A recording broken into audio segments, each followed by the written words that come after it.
नमस्कार, news nation देख रहे हैं आप। आपके साथ मैं हूं नवेद। रिया ने ताल ठोक कर कहा कि ना तो उसने जिंदगी में कभी ड्रग ली है और ना ही वो किसी ड्रग रैकेट से जुड़ी है। रिया इतनी शातिर थी कि वो अपना हर नशीला सबूत मिटा देती थी, पर जैसे झूठ के पांव नहीं होते वैसे ही हर सच सामने आ भी जाता है। रिया का सच भी जांच एजेंसियों के सामने आ गया है। देखिए रिया के रिट्रीव चैट से कौन कौन से खुलासे हो रहे हैं।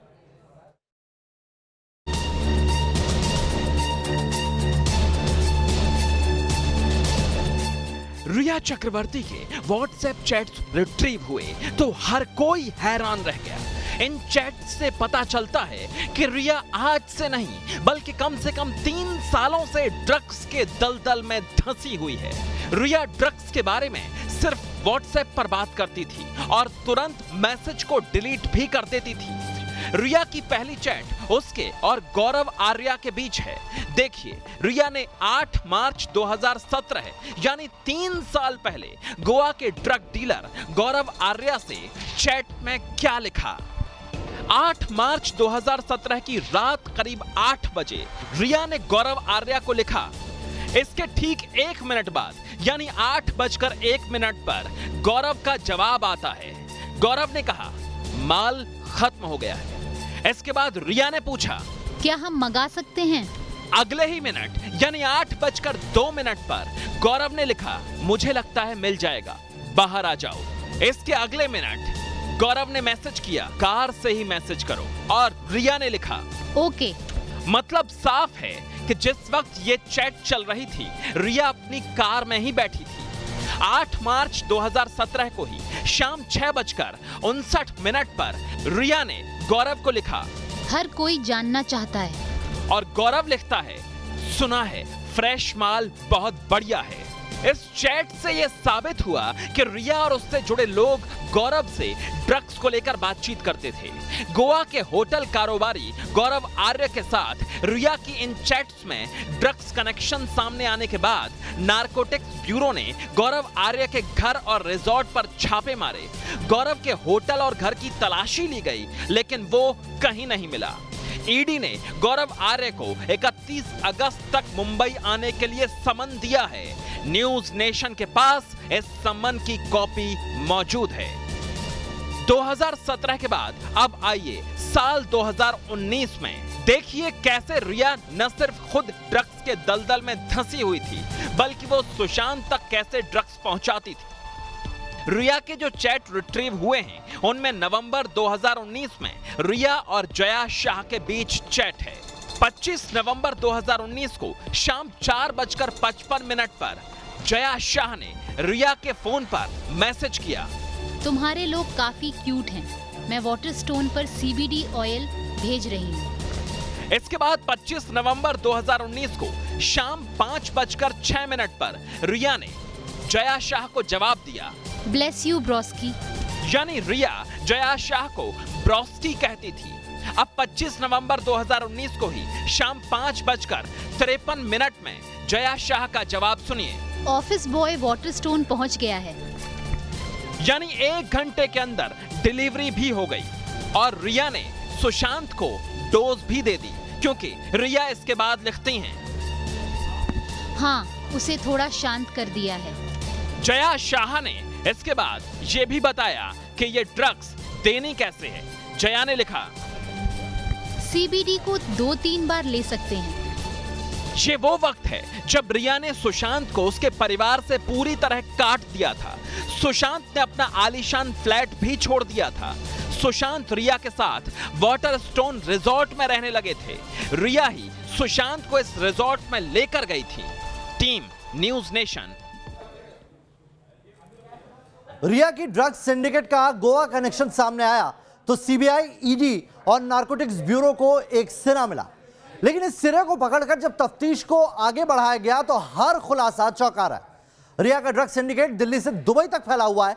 रिया ड्रग्स और धोखे की क्वीन बन गई तो ड्रग्स के किंगपिन तक से उसके कनेक्शन सामने आ रहे हैं। देखिए रिया कैसे सुशांत को ड्रग्स के अंधे कुएं में धकेल रही थी।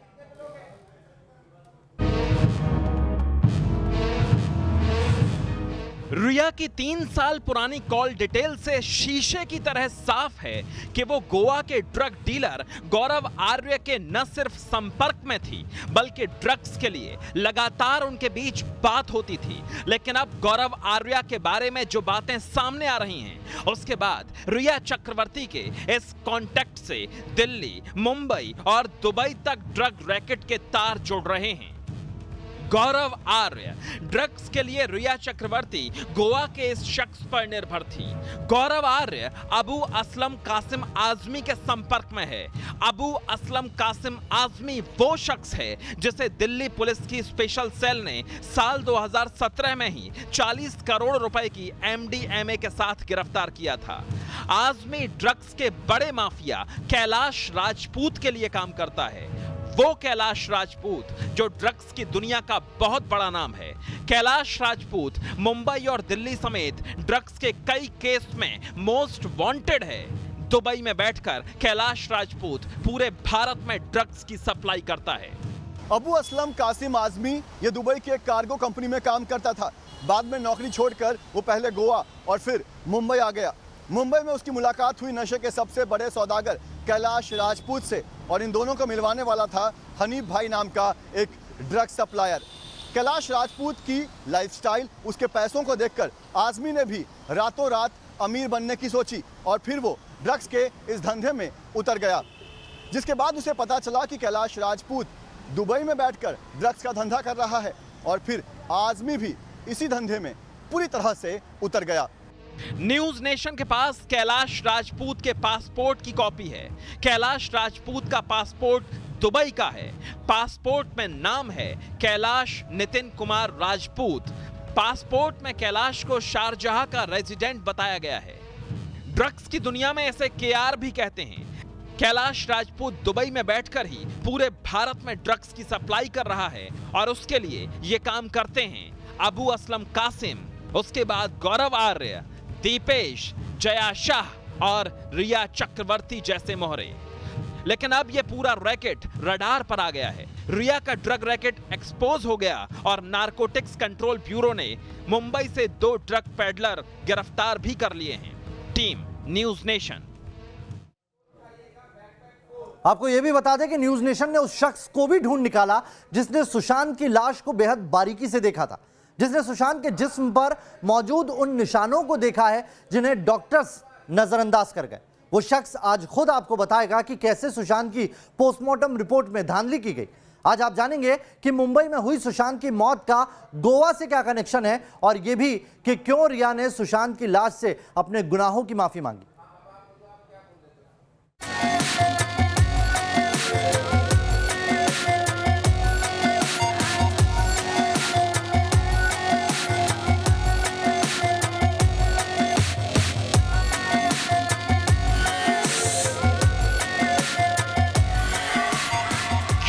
जहरीले इंजेक्शन से ली सुशांत की जान। को इतना ही मालूम था कि ये मर्डर है और सब कुछ है, ये मर्डर ही था। और जो निशान थे वो एक सुई का निशान था, जैसे कुछ रहता है गले पे, वो निशान था। कितने निशान थे ऐसे? कितना मतलब क्या टोचा हुआ? 15 या 20 निशान थे। क्या कत्ल कर पंखे से लटकाई गई थी सुशांत की लाश? मर्डर है और जो बड़े बड़े डॉक्टर थे वो भी बोल रहे थे ये मर्डर है, ये फांसी नहीं। क्या ड्रग माफिया का शिकार बन गया था एक्टर? रिया मेरे बेटे सुशांत को लंबे समय से जहर पिलाया करती थी, वो इसकी हत्यारी है। सुशांत केस में न्यूज नेशन पर सुपर एक्सक्लूसिव खुलासा। सिगरेट में भर के लेते हैं बस। क्या ड्रग माफिया के इशारे पर कातिल बनी थी रिया? 3-4 दिन में होती थी पार्टी, लेते थे कुछ चरस गांजे का, मैंने सुना है लेते थे करके सुना था मैंने, ऐसा सुना था। सबसे पहले जानिए कि हम क्यों कह रहे हैं कि सुशांत ने खुदकुशी नहीं की, बल्कि वो किसी बड़ी साजिश का शिकार हो गया। इस खुलासे के बाद आप ये सोचने पर मजबूर हो जाएंगे कि सुशांत की मौत फांसी के फंदे पर झूल कर नहीं हुई, बल्कि उसे कत्ल किया गया था। पोस्टमार्टम जो किया था वो मर्डर है और जो बड़े बड़े डॉक्टर थे वो भी बोल रहे थे ये मर्डर है, ये फांसी नहीं। हमको मालूम है ना, हमने बॉडी देख के पहचान ले। आज आपको पता चलेगा कैसे दिल्ली से लेकर गोवा और गोवा से लेकर मुंबई तक एक गहरा जाल बिछा हुआ था, जिसे अब सीबीआई, ईडी और नारकोटिक्स कंट्रोल ब्यूरो मिलकर सुलझाने की कोशिश में जुटा हुआ है। यकीन मानिए, न्यूज नेशन की तफ्तीश में जो सच सामने आया है वो देश को दहला कर रख देगा।